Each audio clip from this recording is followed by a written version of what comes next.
Monday सोमवार और बात करेंगे आज के मुख्य समाचार और टुडे ब्रेकिंग न्यूज के अपडेट वीडियो में नजर डालेंगे देश भर की तमाम बड़ी खबरों पर। दोस्तों, जमीन जायदाद संपत्ति को लेकर, प्लॉट वगैरह को लेकर सरकार एक नया नियम लागू करने जा रही है। बहुत ही महत्वपूर्ण खबर है, आपको जरूर जाननी चाहिए। इसके अलावा आपके आधार कार्ड को लेकर भी अपडेट है। साथ ही गाड़ी वाहन व्हीकल को लेकर भी एक नया नियम जो सरकार ने लागू किया, उस पर भी एक बड़ी खबर आ रही है। कोरोना वायरस के टीके को लेकर सरकार ने एक नई सूचना देश भर में जारी की है, हर एक भारतीय नागरिक को जाननी चाहिए। ऐसे ही और भी बहुत सारी महत्वपूर्ण खबरें हैं, सो इस वीडियो को ध्यान से एकदम पूरा लास्ट तक देखते रहिएगा मेरे साथ। ओके, बिना टाइम वेस्ट किए मैं आपको ले चलता हूं सीधे पहले अपडेट में। देखिए खबर, हाल ही में आपको पता होगा सरकार ने ये नियम लागू किया था दोस्तों की कार की दोनों ही सीटों पर, यानी कि फ्रंट सीट जो आगे वाली दोनों ही सीटें होती है ना, ड्राइवर सीट और को ड्राइवर सीट, उन दोनों पर एयरबैग होना जरूरी होगा। ये नया नियम लागू किया था, राइट? तो उसकी तारीख को बढ़ा दिया। अब ड्यूअल एयरबैग लगाने की जरूरत दिसंबर तक नहीं पड़ेगी, यानी कि इस साल आखिरी महीने तक, दिसंबर 2021 तक ये नियम नहीं लागू रहेगा। यानी कि इसकी डेडलाइन यानी कि आखिरी तारीख को बढ़ा दिया। अब सरकार ने 31 दिसंबर तक कार कंपनियों और ग्राहकों को ये मोहलत दे दी है, ठीक है ना। बाकी अधिकतर गाड़ियों में सिर्फ ड्राइवर साइड में ही स्टीयरिंग में एयरबैग आता है, राइट? और चलिए बात करें अपन अगली बड़ी खबर में। देखिए, देश में तीसरी लहर आने में अभी 6 से 8 महीने का वक्त लगेगा और तेजी से टीकाकरण होगा उससे पहले ही, ये केंद्र सरकार का कहना है। जी हाँ, कल ही ICMR यानी कि Indian council of medical research organisation ने भी ये दावा किया दोस्तों की कोरोना की तीसरी लहर आने में अभी लगभग 6 से 8 महीने तक का समय लग जाएगा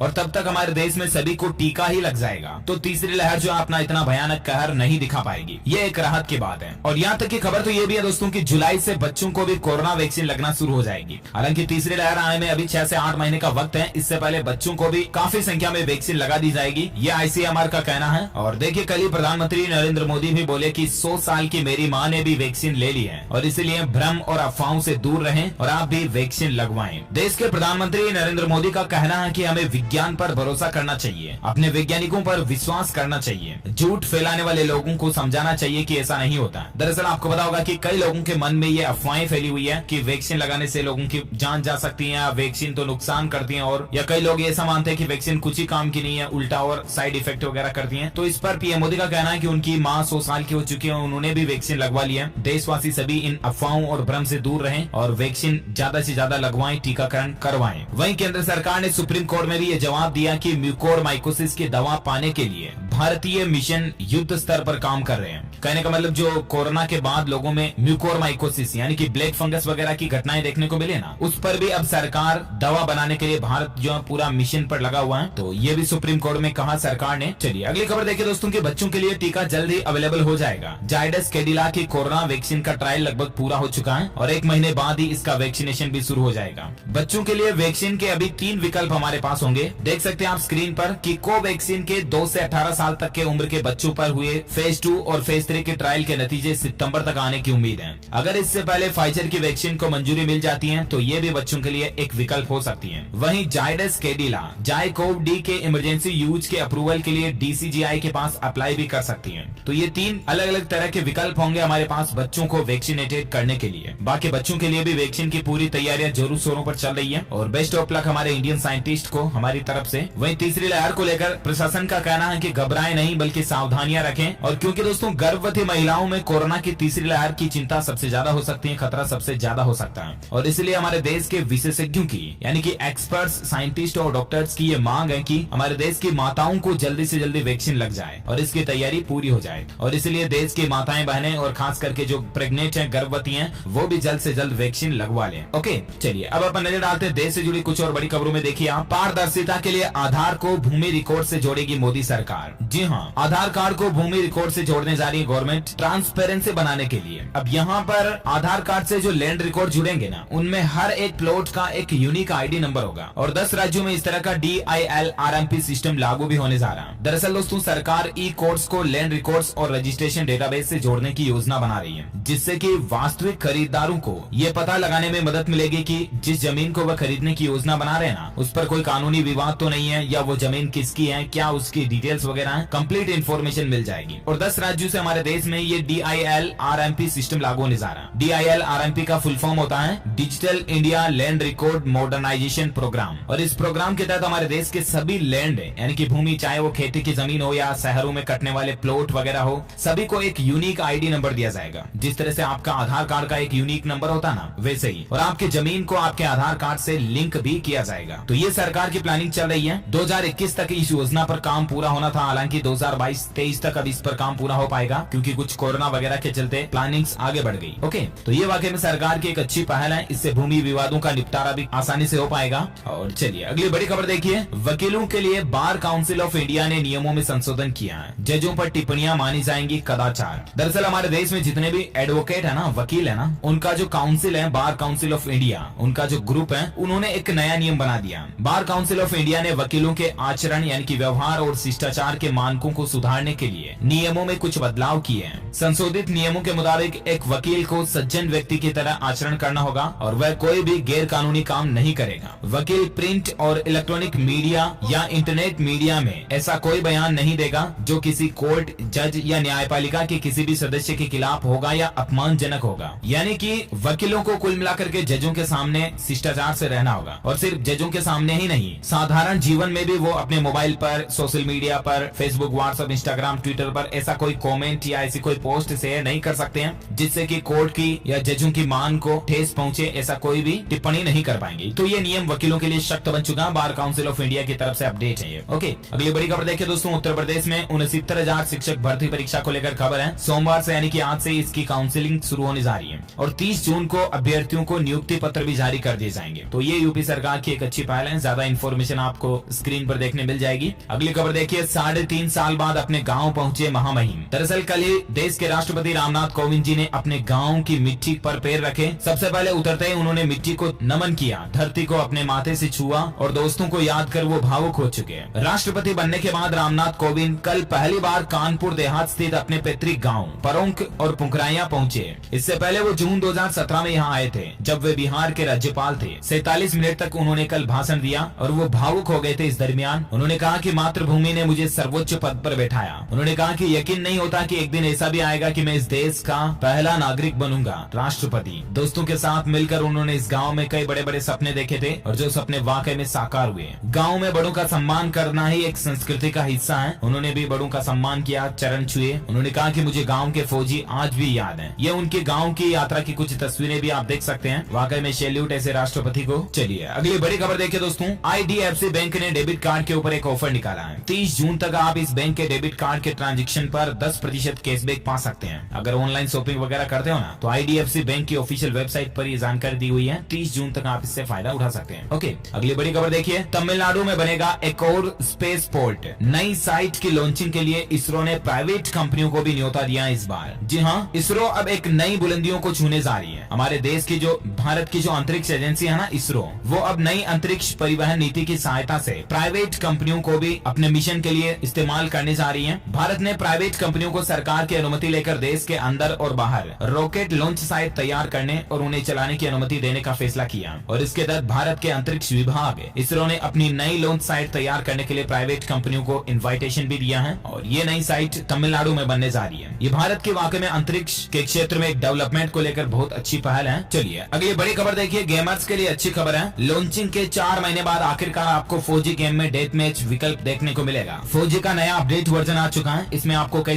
तरह के नए मैप्स वगैरह और नए पैटर्न गेम में देखने को मिलेंगे। ओके, अपडेट कर ले आप अपने प्ले स्टोर पर जाकर के। और चलिए फिलहाल बात करें अपन अगली बड़ी खबर में। देखिए मौसम समाचार को लेकर खबर है। अगले 6 से 7 दिनों में राजस्थान के जो बाकी हिस्से हैं उनमें पश्चिमी उत्तर प्रदेश, हरियाणा, चंडीगढ़, दिल्ली और पंजाब में मानसून के आगे बढ़ने की संभावना नजर नहीं आ रही है। यानी कि 7 दिन से भी ज्यादा का इंतजार करना पड़ सकता है किसान भाई लोगों को जो अभी राजस्थान के बचे हुए इलाकों में बारिश का इंतजार कर रहे हैं। और राजस्थान जैसे ही कई राज्य ऐसे हैं जिनके कुछ जिलों में बारिश हुई ही नहीं है, यानी कि बारिश अभी तक नहीं हुई है। इसके चलते किसान भाई लोग अपनी फसलें वगैरह भी नहीं बो पाए हैं। तो मौसम विभाग का कहना दोस्तों की राजस्थान के बाकी हिस्सों में और पश्चिमी उत्तर प्रदेश, हरियाणा, चंडीगढ़, दिल्ली, पंजाब में अभी मानसून आगे बढ़ता हुआ नहीं दिख रहा है क्योंकि अनुकूल परिस्थितियां नजर नहीं आ रही है। वहीं देखिए मौसम समाचार को लेकर खबर ये भी कि दिल्ली और उत्तर प्रदेश समेत कुछ हिस्सों में मानसून की बारिश का इंतजार तो अभी करना पड़ेगा। IMD का जो ताजा अपडेट आ रहा है उसके मुताबिक संपूर्ण भारत का आज 28 जून 2021 का मौसम पूर्वानुमान आखिर क्या कहता है, तो आपको बता दूं अगले 24 घंटों के दौरान उप हिमालय, पश्चिम बंगाल, सिक्किम, पूर्वोत्तर भारत के कुछ हिस्सों में, तेलंगाना, कर्नाटक और मराठवाड़ा के कुछ हिस्सों में हल्की से मध्यम बारिश हो सकती है। वहीं आंध्र प्रदेश, बिहार के कुछ हिस्सों में, उत्तर प्रदेश, झारखंड, उड़ीसा, छत्तीसगढ़, केरल, कोंकण और गोवा,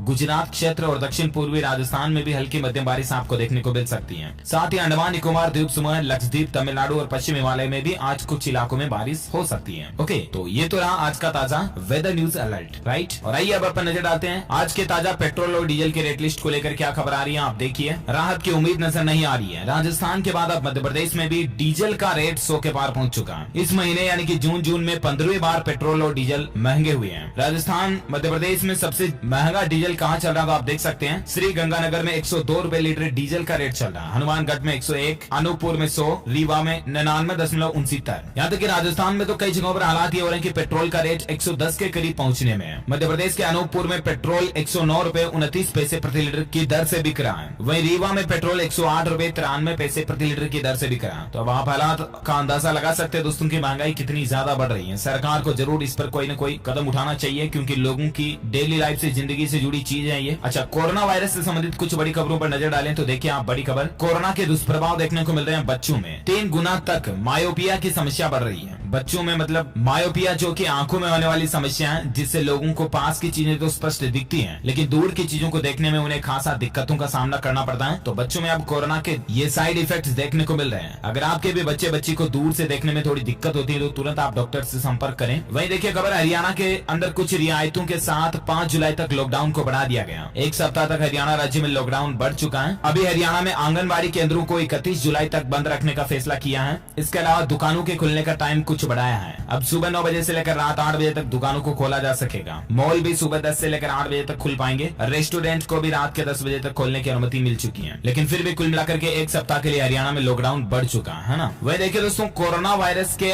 जो डेल्टा वेरिएंट हाल ही में देखने को मिला ना, डेल्टा प्लस वेरिएंट, वो अब 12 राज्यों में पहुंच चुका है। और ये जो वेरिएंट है ना, दूसरे वेरिएंट की तुलना में फेफड़ों को तेजी से संक्रमित करता है। वैज्ञानिकों की रिसर्च में इस बात का पता चला। और यहाँ तक कि वैक्सीन लगवाने के बाद भी डेल्टा प्लस वेरिएंट जो है लोगों के लिए घातक साबित हो सकता है, क्योंकि ऐसे मामले भी देखे गए हैं। संक्रमित मिले वैक्सीनेटेड डॉक्टर भी कुछ इस वेरिएंट से संक्रमित पाए गए। अच्छा, अब डेल्टा प्लस की चुनौती गुजरात राज्य में भी देखने को मिल रही है। कोरोना के डेल्टा प्लस वेरिएंट की एंट्री गुजरात में भी हो चुकी है। वडोदरा और सूरत में एक केस इसका आ चुका है। देश में अब तक कुल 51-52 संख्या जो है डेल्टा प्लस वेरिएंट की हो चुकी है। यहाँ तक कि महाराष्ट्र राज्य में तो डेल्टा प्लस वेरिएंट के एक पेशेंट की जान भी जा चुकी है। किस राज्य में कितने मामले हो चुके हैं देख सकते हैं आप। अब तक ये महाराष्ट्र, तमिलनाडु, मध्य प्रदेश, केरल, गुजरात, पंजाब, आंध्र प्रदेश, उड़ीसा, राजस्थान, जम्मू कश्मीर और कर्नाटक राज्य में डेल्टा प्लस वेरिएंट के मामले पाए जा चुके हैं। फैल चुका है इतने राज्यों में। तो राजस्थान में भी देखिए, बीकानेर में कोरोना का डेल्टा प्लस वेरिएंट का पहला केस मिला और उसके बाद राजस्थान के मुख्यमंत्री अशोक गहलोत सरकार अलर्ट मोड पर आ चुकी है और प्रशासन को, अधिकारियों को कुछ जरूरी निर्देश भी दिए गए इसको लेकर कि सावधानियां बरती जाएं। अच्छा, वहीं वैक्सीन का डेटा निकल कर आ रहा, देखिए अब तक केंद्र ने सभी राज्यों को 31.51 करोड़ से ज्यादा वैक्सीन की डोज पहुंचा दी है। पिछले 24 घंटों में ही देश में वैक्सीन का आंकड़ा 64 लाख के पार रहा, जो कि वाकई में एक अच्छी बात है कि भारत में मतलब पर डे वैक्सीन लगाने का जो डेटा है वो 50 लाख से तो ऊपर पहुंच चुका है। एक दिन में हर दिन लगभग 60-65 लाख लोगों को वैक्सीन लग रही है। तो टीकाकरण की रफ्तार भारत में कितनी तेज हो चुकी है, इस बात का अंदाजा आप इसी डेटा से लगा सकते हैं, राइट। और अगली खबर देखिए दोस्तों, पहला टीका लगवाने वालों को ही 28 जून से सार्वजनिक जगहों पर एंट्री मिलेगी। राजस्थान में इस तरह का नया नियम भी लागू होने जा रहा है। जो लोग कोरोना का पहला टीका लगवा चुके हैं ना, उन्हीं लोगों को अब सार्वजनिक जगहों पर, जैसे कि बस स्टैंड, रेलवे स्टेशन समेत सार्वजनिक जगहों पर जो बिना टीका लगवाए लोग हैं उनको प्रवेश नहीं दिया जाएगा। 28 जून से राजस्थान राज्य में इस तरह का नया नियम लागू होने जा रहा है। मीडिया रिपोर्ट्स के मुताबिक अमर उजाला पर यह आपको खबर देखने मिल जाएगी। अशोक गहलोत सरकार की तरफ से ये रूल्स लागू किया गया। ओके, और अगली खबर देखिए दोस्तों, 28 जून से असम में भी लॉकडाउन की नई गाइडलाइंस लागू होने जा रही है। कुछ ढील दी जाएगी तो कुछ सख्त पाबंदियां भी लागू रहेगी। अब इसके कुछ पॉइंट्स आप स्क्रीन पर देख सकते हैं। साथ ही खबर देखिए आप, कोविन पोर्टल में एक नया फीचर लॉन्च किया गया है, जिससे कि अंतर्राष्ट्रीय यात्रा करने वालों को बड़ी राहत मिलेगी। दरअसल दोस्तों, आप कोविन वेब पोर्टल की मदद से टीकाकरण प्रमाण पत्र को आप पासपोर्ट से लिंक करा पाएंगे। यानी कि अगर आप अंतर्राष्ट्रीय यात्रा करते हो ना, तो आपको पासपोर्ट से ही आपका टीकाकरण सर्टिफिकेट जो है ना वो लिंक्ड रहेगा। तो पता चल जाएगा एयरपोर्ट वगैरह पर आपको बार बार वैक्सीन सर्टिफिकेट दिखाने की जरूरत नहीं पड़ेगी। तो ये भी एक अच्छा फीचर है। और अगली खबर देखिए आप, मध्य प्रदेश के मुख्यमंत्री शिवराज सरकार का ऐलान है कि अब प्रदेश में रविवार से कोरोना कर्फ्यू खत्म होने जा रहा है। हालांकि नाइट कर्फ्यू अभी जारी रहेगा। और अब भारत में कोरोना के आज के ताजा आंकड़ों की बात करें ना, तो पिछले 24 घंटों के दौरान 46,498 नए मामले देखे गए कोरोना के। और वहीं पिछले 24 घंटों में 978 लोगों की ही मौत हुई, जो कि वाकई में बड़ी राहत की बात है कि काफी महीनों के बाद मतलब 24 घंटों में मरने वालों का आंकड़ा 1000 के अंदर आया है। 978 लोगों की जान गई, तो ये राहत की बात है। अभी भारत में कुल मरने वालों की संख्या 3,96,000 हो चुकी है, जबकि एक्टिव केस अभी भारत में 5,68,000 चल रहे हैं। ओके, तो ये तो रहा आज का ताजा कोविड डेटा, राइट। और आइए अब नजर डाल लेते हैं देश से जुड़ी कुछ और बड़ी खबरों में। फटाफट से मैं आपको अपडेट बता देता हूँ। देखिए खबर कुछ एजुकेशन न्यूज को लेकर अपडेट है। राजस्थान में जेईई मेन और नीट का एग्जाम नहीं चलेगा। बिना शेड्यूल के भी जेईई एडवांस का ब्रोशर जारी हो चुका है। राजस्थान के 9 शहरों में इसकी परीक्षा होगी। कौन कौन से शहरों में, तो इसकी लिस्ट भी आप स्क्रीन पर देख सकते हैं। ज्यादा इन्फॉर्मेशन आप जेईई मेन के ऑफिशियल पोर्टल पर चेक कर लीजिएगा, क्योंकि इन राज्यों में जेईई मेन का एग्जाम होने जा रहा है। ओके, और अगली खबर देखिए दोस्तों, टेक न्यूज के तहत अपडेट है। टेलीग्राम देगा व्हाट्सएप और जूम को कड़ी टक्कर, क्योंकि टेलीग्राम जो है ना ग्रुप वीडियो कॉलिंग और स्क्रीन शेयरिंग सहित कई सारे नए फीचर्स लॉन्च करने जा रहा है। अब आप ग्रुप ऑडियो कॉल कर रहे हो ना, तो डायरेक्टली उसको ग्रुप वीडियो कॉल में स्विच कर पाओगे। चाहे 10 मेंबर कनेक्टेड है, 10 ही ऑडियो से डायरेक्टली मतलब बिना फोन कटे ही वीडियो पे स्विच कर पाओगे। इस तरह का फीचर टेलीग्राम देने जा रहा है, जो कि अभी तक व्हाट्सएप में भी नहीं मिलता।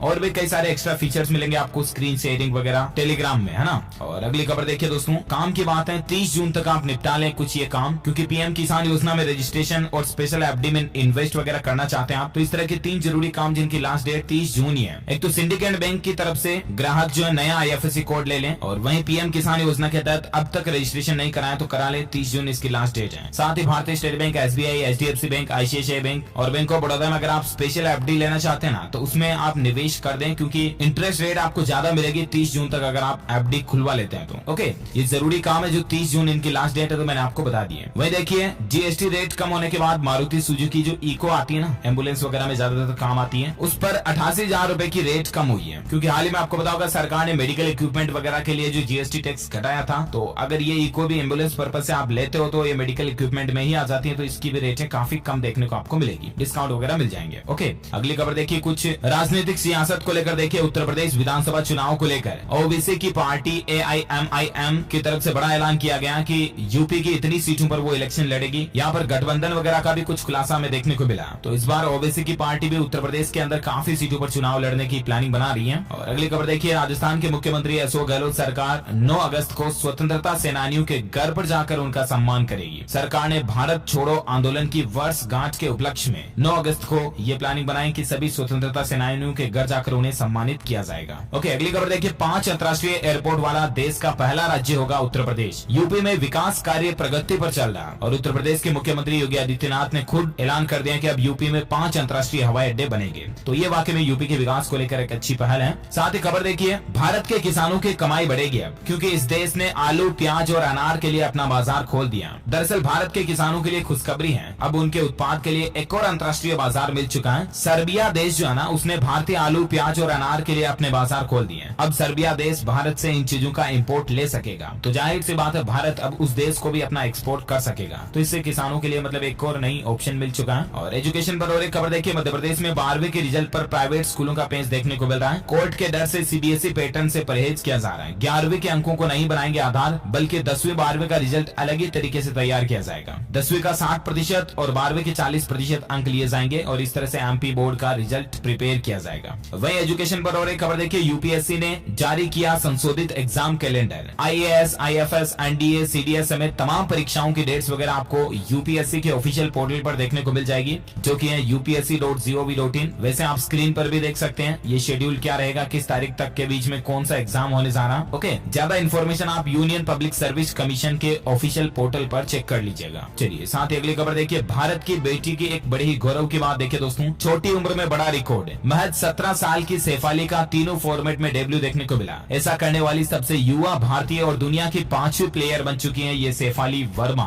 खेल जगत में भारत का नाम विदेशों में रोशन करने वाली भारतीय महिला क्रिकेट टीम की ओपनर शेफाली वर्मा ने कल इतिहास रच दिया। वे क्रिकेट के तीनों फॉर्मेट, टेस्ट, वनडे और टी20 में डेब्यू करने वाली सबसे कम उम्र की भारतीय खिलाड़ी बन चुकी हैं, और दुनिया की वो ऐसी 5वीं प्लेयर भी बन चुकी हैं जो कि महिला क्रिकेट प्लेयर है। वाकई में सैल्यूट शेफाली वर्मा को, ये बहुत सी लड़कियों के लिए एक बड़ी ही मोटिवेशन, प्रेरणा की स्रोत बन चुकी है, और मैंने कांग्रेचुलेशन भी इनको हमारी तरफ से। अच्छा, अगली खबर देखिए दोस्तों, बिहार में 6 जुलाई के बाद चरणबद्ध तरीके से खुलेंगे स्कूल कॉलेज, अगले महीने तय होगी तारीख। तो ये बिहार में स्कूल कॉलेज खोलने की भी प्लानिंग चल रही है। अब यहाँ पर डेट्स वगैरह शेड्यूल आप देख सकते हैं। वही देखिए दोस्तों, कोरोना महामारी की तीसरी लहर की टेंशन के चलते शेयर बाजार में भी क्या उथल फुथल देखने को मिल रही है। सप्ताह भर में शेयर बाजार में आपको कुछ खास इवेंट्स देखने को मिलेंगे। कोरोना के नए मामलों मामलों में गिरावट और वैक्सीनेशन की रफ्तार देखने को मिलेगी। डोडला डेयरी और किम्स हॉस्पिटल की 28 जून को लिस्टिंग होने जा रही है शेयर मार्केट में। ऑटो कंपनियां 1 जुलाई को जून में ऑटो बिक्री के आंकड़े जारी करेगी। 1 जुलाई को ही निकेई मार्केट मैन्युफैक्चरिंग PMI आंकड़े आएंगे। इकोनॉमिक रिकवरी के बीच FII का शेयर बाजार में निवेश का सेंटिमेंट भी हमें देखने को मिलेगा। ओके दोस्तों,